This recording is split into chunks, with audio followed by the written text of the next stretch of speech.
नमस्कार प्रिय दर्शकों, हाजिर हूँ। कल हमने बात की थी कि देवगुरु बृहस्पति से जन्म कुंडली में पितृ ऋण कैसे बनता है।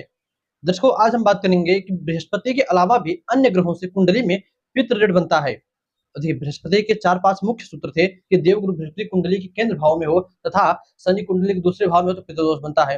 अन्य ग्रह कुंडली के अन्य भाव में हो तो माफ कीजिएगा, पितृ ऋण बनता है। देखिए, पितृदोष अलग होता है, पितृ ऋण अलग होता है। अब ये कैसे अलग होता है, ये हमने कल की वीडियो में बताया था।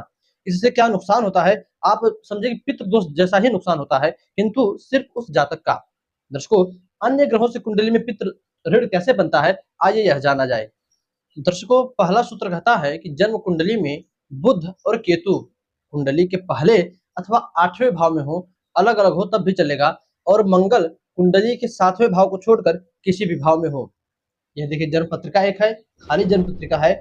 मान लीजिए हम काल पुरुष की कुंडली से यहाँ हम 1 नंबर मेष लग्न की यह कुंडली बनाते हैं, तो हमारा सूत्र क्या कहा कि देवगुरु बुध और केतु कुंडली के पहले भाव अथवा 8वें भाव में हो।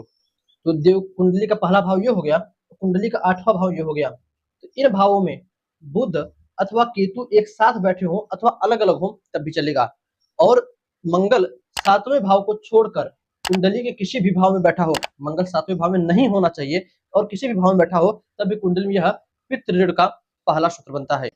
जिसको दूसरा सूत्र कहता है कि राहु को देखिए, राहु अथवा केतु कुंडली के पंचम भाव में हो। तो ये रहा कुंडली का पंचम भाव। इस पंचम भाव में राहु अथवा केतु बैठे हों और सूर्य कुंडली के पहले भाव और 11वें भाव में न होकर अन्य किसी भाव में बैठा हो। सूर्य कुंडली के पहले भाव तथा 11वें भाव में न बैठा हो।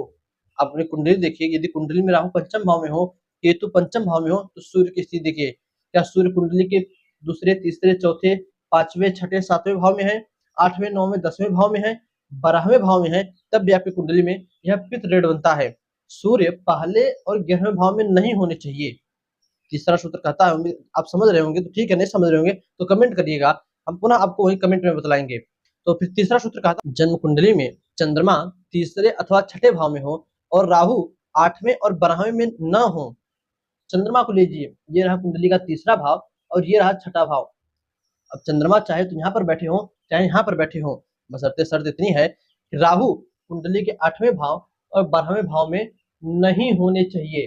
यदि राहु कुंडली के 8वें और 12वें भाव में है, यह सूत्र विफल हो जाता है। अन्य किसी भी भाव में बैठे चलेगा, चंद्रमा कुंडली के तीसरे और छठवें भाव में हो तथा राहु किसी भी भाव में 8वें और 12वें को छोड़कर बैठा हो, तब भी कुंडली में यह पितृ ऋण का सूत्र बनता है।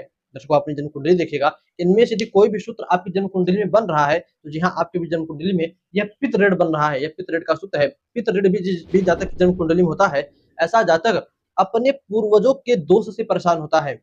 ऐसे जातक को बाधाएं ज्यादातर सताती हैं और बहुत जल्दी बाधाओं का उसे सामना करना पड़ता है।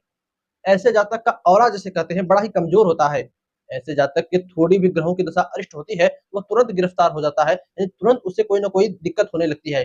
दर्शकों, ऐसे जातक को आप कह सकते हो कि किसी न किसी प्रकार से गाहे बगाए चोट चपेट लगती रहती है। ऐसा जातक जो है एक्सीडेंट इत्यादि कई बार भी उसके साथ होता है, अनहोनी कई बार उसके साथ घटती है। पितृ दोष थोड़ा अलग है और पितृ ऋण अलग है। ऐसा जातक जब तक अपने इस पितृ ऋण का भार नहीं उतारता है, तब तक वह भवजाल में फंसा रहता है। अब इस पितृ ऋण का भार कैसे उतरेगा? तो देखिए, हमारे जो शास्त्र है, धर्मशास्त्र है, वो कहते हैं कि मनुष्य को 3 प्रकार का ऋण होता है, देव ऋण, ऋषि ऋण और पितृ ऋण। जब हम वेद आदि का पठन पाठन करते हैं तो हमारे ऊपर से जो ऋषि ऋण होता है वो उतर जाता है। जब हम ऋषियों की, देवी देवताओं की पूजन करते हैं, देवी देवताओं की पूजन करते हैं, गुरु माता पिता की पूजा करते हैं, तब हमारे ऊपर से देव ऋण उतर जाता है। और जब हम अपनी संतान को जन्म देते हैं, वंश वेल आगे बढ़ाते हैं, तो हमारे ऊपर से पितृ ऋण उतर जाता है। तो वंश आगे बढ़ाने से भी पितृ ऋण उतरता है, पूर्वजों का जल तर्पण करने से भी पितृ ऋण उतरता है, पूर्वजों की सेवा करने से भी पितृ ऋण उतरता है। पितृपक्ष में गया जी में जाकर, काशी पिशाच मोचन में आकर, अनेक जगहों पर जाकर तर्पण करने से, पिंडदान करने से भी पितृ ऋण उतरता है। तो पितृ ऋण कैसे उतरता है, क्या फल होता है तथा किस प्रकार कुंडली में बनता है, यह तीनों बात आपने जानी। दर्शकों, कार्यक्रम कैसा लगा आपको कमेंट में अवश्य बताइएगा। बस आज इतना ही, इजाजत दीजिए, हमें पुनः से मुलाकात होगी कल किसी नई वीडियो में नए टॉपिक के साथ। तब तक के लिए नमस्कार।